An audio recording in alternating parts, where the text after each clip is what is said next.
नमस्कार, विराट 24 में आपका स्वागत है। रीवा पीएचई विभाग एक बार फिर विवादों में घिरता नजर आ रहा है।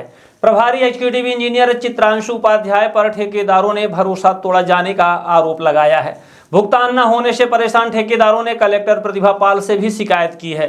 गौरतलब है कि पीएचई विभाग पहले ही 100 करोड़ से अधिक के भ्रष्टाचार के आरोपों को लेकर चर्चा में रहा है, जिसमें तत्कालीन पीएचई इंजीनियर संजय पांडे को हटाया गया था। अब आरोप है कि चित्रांशु उपाध्याय भी उन्हीं के पद चिन्हों पर काम कर रहे हैं और आज भी संजय पांडे के निर्देशों पर विभागीय कार्य हो रहे हैं। ठेकेदारों का कहना है कि महीनों से भुगतान अटका हुआ है, कार्यालय के चक्कर काटने पड़ रहे हैं। केवल डीजल पेट्रोल का सीमित भुगतान कर बाकी ठेकेदारों को परेशान किया जा रहा है। मामले में कलेक्टर से की गई शिकायत के बाद अब कार्यवाही की उम्मीद जताई जा रही है। आइए सुनते हैं किस तरह से पीएचई विभाग में मनमानी जारी है।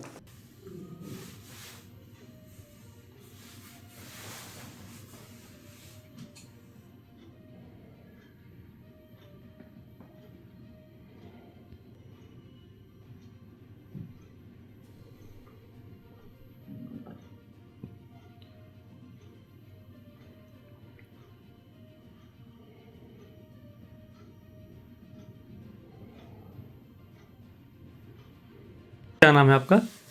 सुनील सिंह। आपने कुछ शिकायत की है पीएचई विभाग के अधिकारियों की, आपका भुगतान नहीं हो रहा, कलेक्टर से भी किया है और कहीं किया है। क्या पूरा मामला बताइए, किस तरह से परेशान हो रहे हैं आप लोग? जी भैया नमस्कार, मैं सुनील सिंह हूँ। सुनील कंप्यूटर करके हमारी शॉप है पीएचई विभाग के बगल में। लगभग पिछले 25 सालों से मैं इस काम में कार्यरत हूँ। फोटोकॉपी और कंप्यूटर टाइपिंग का काम है मेरा, बाइंडिंग वगैरह का।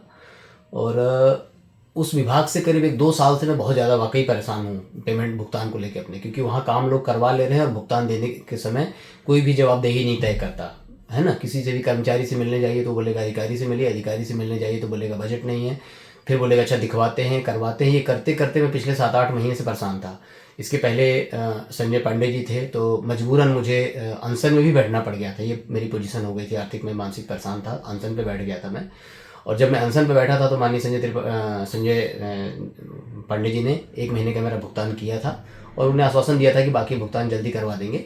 लेकिन उसके बाद उनका स्थानांतरण मऊगंज के लिए हो गया और वो यहाँ नहीं है। उसके बाद आदरणीय चित्रांशु उपाध्याय जी आए।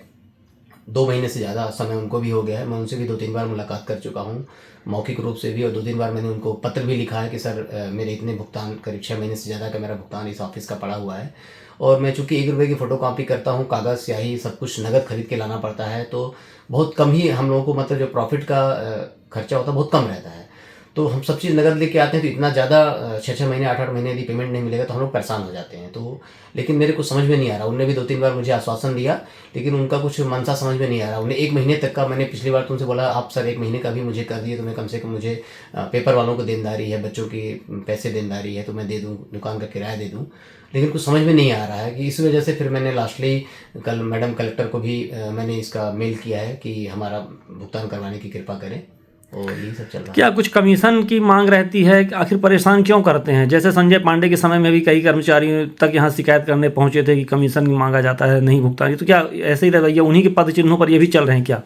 बिल्कुल आप सही कह रहे हैं, हो सकता है कुछ मतलब, लेकिन क्या होता है कि ये लोग खुल के कुछ बोलते भी नहीं है, बड़े अधिकारी हैं और हम लोग का तो बहुत छोटा छोटा पेमेंट होता है, तो इस वजह से कुछ ऐसा कह भी नहीं पाते हैं कि हाँ ऐसा कुछ चाहिए। और बल्कि जब ये आए तो पूरे ऑफिस खूब बड़ा अच्छा ऐसा लगा था कि बहुत ही एक्टिव कर्मचारी हैं, अधिकारी हैं। ये पूरे ऑफिस में सब जगह कैमरे लगा दिए गए, बिल्कुल हर चीज़ बड़ा इनका नियम कानून के तहत चलता है। जितना भी पर्ची है सब डिजिटल होना चाहिए, हर चीज़ डिजिटल पे काम करते हैं। बस भुगतान को लेके, क्योंकि मैंने 2 महीने से के आसपास हो गया, इनको 2 महीने ज़्यादा हो गया, मैंने ऑफिस में पता किया है, किसी का भी 1 रुपये का भुगतान नहीं हुआ, केवल सिवाय डीजल वालों का इनने भुगतान किया, क्योंकि डीजल वाले ने डीजल देना बंद कर दिया था, तो उसका इनने कुछ भुगतान किया है। बाकी 2 महीने सारे ठेकेदार, बिल्कुल जैसा आपने नाम लिया, सारे ठेकेदार परेशान हैं। सब ठेकेदार बोल रहे थे, सब इकट्ठा हो रहे ठेकेदार, वो लोग डिप्टी सीएम साहब के यहाँ जाने वाले हैं कि हमारा सर काम बंद है। सबके कुछ ऐसा ठेकेदार लोग बता रहे थे कि कुछ उनको अलग अलग नियमों के तहत जबरदस्ती उनको परेशान किया जा रहा है, पैसे काटे जा रहे हैं, क्योंकि उनके तो बड़े भुगतान होते हैं। संजय पांडे विवादित थे और लगभग करोड़ों का घोटाला था, उसी विभाग में ये आ गए, तो ऐसा तो नहीं कि उन्हीं के इशारे पर काम हो रहा हो कि पुराना मामला ना खुलने पाए, पुरानी फाइलें ना खुलने पाए, इसी तरह से दबा रहे, तो ऐसा तो कुछ नहीं लगता इस कारण से परेशान किए जा रहे हो आप लोग? जी बिल्कुल, आप ये भी बात ठीक कह रहे हैं। एक्चुअली बहुत सारे लोग ऐसा कह रहे हैं कि बहुत सारे लोग, मतलब अब कहते हैं, सच्चाई इसमें कितना है हमें तो नहीं पता। लोग कहते हैं कि एक्चुअली गुरुजी वही हैं और वो ऐसा चाहते हैं कि ये इस तरह से यहाँ लोगों को परेशान करें, लोग इनकी शिकायत करें, सब कुछ करेंगे तो इनका यहाँ से ट्रांसफ़र हो जाएगा, तो वो फिर से यहाँ आके चार्ज ले लेंगे। ऐसा भी लोग कहते हैं। अब कितनी सच्चाई नहीं भुगतान होता तो क्या करेंगे? आपका 5-6 महीने का भुगतान है, छोटी सी कारोबार है, तो फिर अब क्या करेंगे आप? अब मैंने फिर से अभी कलेक्टर मैडम को दिया हूँ, जन सुनवाई में दूंगा, नहीं तो फिर न्यायालय के शरण में जाऊंगा। लास्टली तो है, अभी आपके माध्यम से भी मैंने ये चीज़ दिया है। न्यू खुशी मोबाइल जंक्शन एवं फर्नीचर हाउस।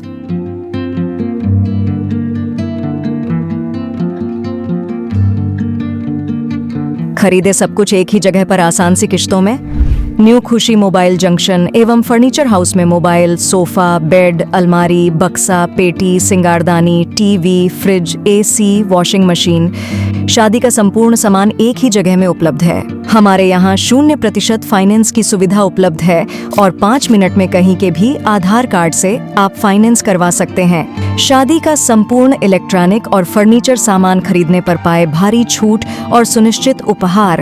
हमारे यहाँ मेगा एक्सचेंज ऑफर में पुराने के बदले नए सामान उचित मूल्य में दिए जाते हैं। हमारा पता है न्यू खुशी मोबाइल जंक्शन एवं फर्नीचर हाउस, ढेखा तिराहा, रीवा।